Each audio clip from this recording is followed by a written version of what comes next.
आज हम शुरू कर रहे हैं। ये पेशेंट है हमारे पास। जब ये पहली बार हमारे पास आए थे तो बहुत डीप इनके स्कार थे यहाँ पे और फुल फेस पे।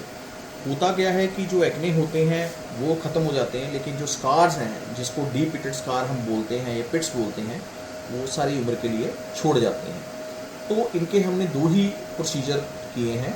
एक हम कर रहे हैं सबसीजन और इसके साथ में हम लेज़र कंबाइन कर रहे हैं। One of the best laser है वो है फ्रैक्शन CO2। तो मैं आपको ये बता रहा हूँ कि वो जो प्रोसीजर है सबसे इम्पॉर्टेंट है सबसीजन। सबसीजन के बिना कोई भी एक्ने स्कार या कोई भी पिटेड स्कार अगर आपके फेस पे है वो रिस्पॉन्ड नहीं करता।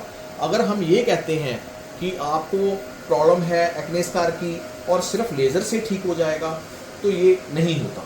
तो इसलिए सबसे इम्पॉर्टेंट जो प्रोसीजर है वो है सबसीजन। सबसीजन में क्या है कि एक स्पेशल नीडल होती है जिसको कि हम जब स्किन के अंदर इंसर्ट करते हैं तो नीचे जो बॉन्ड्स होते हैं उनको हमें उन बॉन्ड्स को तोड़ना है, क्योंकि जब तक वो बॉन्ड नहीं टूटेंगे तब तक आपके जो स्कार्स हैं, पिटेड स्कार्स हैं, वो रिस्पॉन्ड नहीं करेंगे। इसलिए देखा गया है कि कुछ पेशेंट हमारे पास आते हैं, वो कहते हैं कि जी हमने वहाँ से लेज़र करवाया, ये लेज़र करवाया, वो लेज़र करवाया, एर्बियम इंजेक्ट करवाया, MNRF करवाया। हमारे पास MNRF लेज़र भी है, हमारे पास फ्रैक्शन CO2 भी है।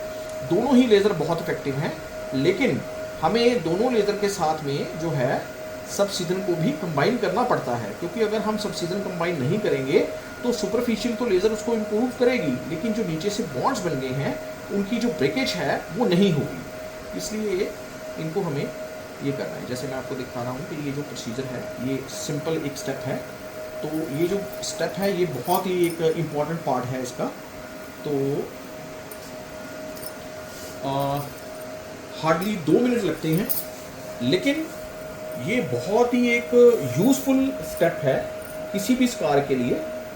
मैं आपको बिफोर एंड आफ्टर पिक्चर्स भी जो पेशेंट की हमने क्लिक करी थी फर्स्ट सेशन की और 3 सेशन के बाद की, आज पेशेंट का 4th सेशन है, वो पिक्चर भी मैं आपको शेयर करूँगा। लेकिन ये जो प्रोसीजर है ये एक बहुत ही जो कह रहते हैं डेलिकेट प्रोसीजर है। तो इसको सिर्फ और सिर्फ जो डर्मेटोलॉजिस्ट हैं उनकी सुपरविज़न में ही ये करना चाहिए, क्योंकि नीचे कई तरीके के वेसल्स, ब्लड वेसल्स, नर्व्स होती हैं जिनको हमें बचाना है। और इसका एक लेवल है कि जिस लेवल पे हम वो जो प्रोसीजर है वो करते हैं, इसमें सुपरफिशियल भी हमें देखना है, हमें उसका लेवल भी देखना है। हल्की सी ब्लीडिंग जो है स्किन के अंदर जो होती है उससे कई बार हल्का सा ब्लड क्लॉट भी बन सकता है, लेकिन वो टेम्परेरी है और वो 3-4 दिन में रिजॉल्व हो जाता है। ठीक है, तो हार्डली जो ये प्रोसीजर है अभी तो हम ये स्टेप कर रहे हैं। जो फर्स्ट स्टेप है इसका सबसीजन। कई बार हम इसमें PRP भी इंक्लूड कर लेते हैं, तो PRP भी उतनी ही इम्पोर्टेंट है। छोड़ो। तो नेक्स्ट स्टेप जो मैं अब ये जो सेकंड स्टेप हम स्टार्ट कर रहे हैं ये फ्रैक्शन CO2 लेज़र है। One of the best fraction CO2 laser हम इसमें यूज़ करते हैं।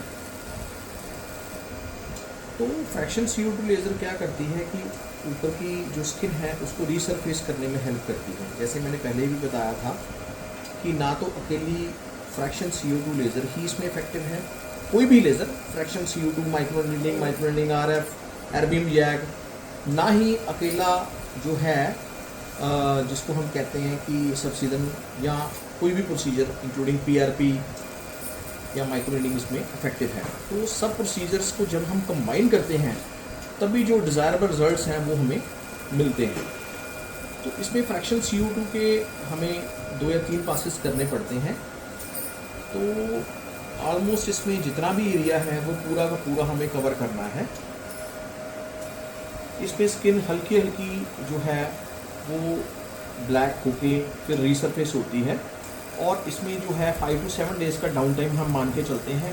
स्ट्रिक्ट जो है सनलाइट प्रोटेक्शन हमें चाहिए। पेशेंट को हम बोलते हैं कि आपने धूप में बिल्कुल भी नहीं निकलना, और अगर निकलना है तो प्रॉपर सनस्क्रीन लगा के जाना है, और सनलाइट जितना हो सके अवॉइड करनी है, क्योंकि सनलाइट की जो अवॉइडेंस है इसमें सबसे जो इम्पोर्टेंट चीज़ है वो ये है कि इसमें हमें जो आइज़ का एरिया है वो थोड़ा सा बचा के रखना है। इसलिए हमें आई शील्ड जो है, आई प्रोटेक्शन बहुत इंपॉर्टेंट जो है वो चाहिए।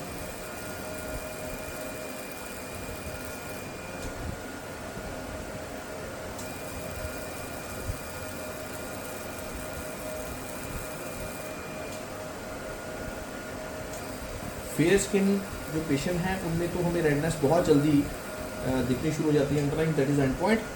लेकिन थोड़े डार्क स्किन पेशेंट में जो है अंडरलाइन जो रेडनेस है वो थोड़ी लेट डिस्पेयर होती है। लेकिन जो एनर्जी लेवल है हम इतना मेंटेन कर लेते हैं कि जो है आप ध्यान से आप देखेंगे ना तो ये सारा का जो है वाइट एरिया ये सारा का सारा हो चुका।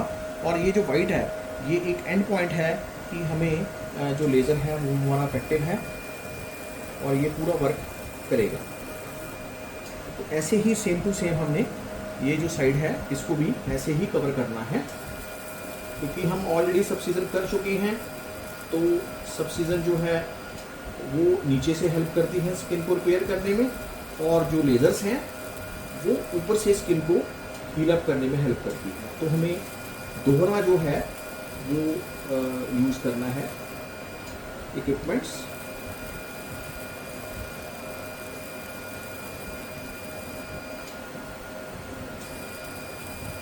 कई पेशेंट सेंसिटिव होते हैं तो उनमें हम पहले नंबिंग क्रीम भी लगा देते हैं। इन पेशेंट्स को इतनी पेन नहीं है तो हमने नंबिंग क्रीम इसमें यूज़ नहीं किया। लेकिन कई जो सेंसिटिव पेशेंट्स हैं उनमें हम नंबिंग क्रीम पहले लगा के एरिया को नम कर देते हैं। जब वो एरिया पूरा नम हो जाता है उसके बाद ही हम लेज़र करते हैं।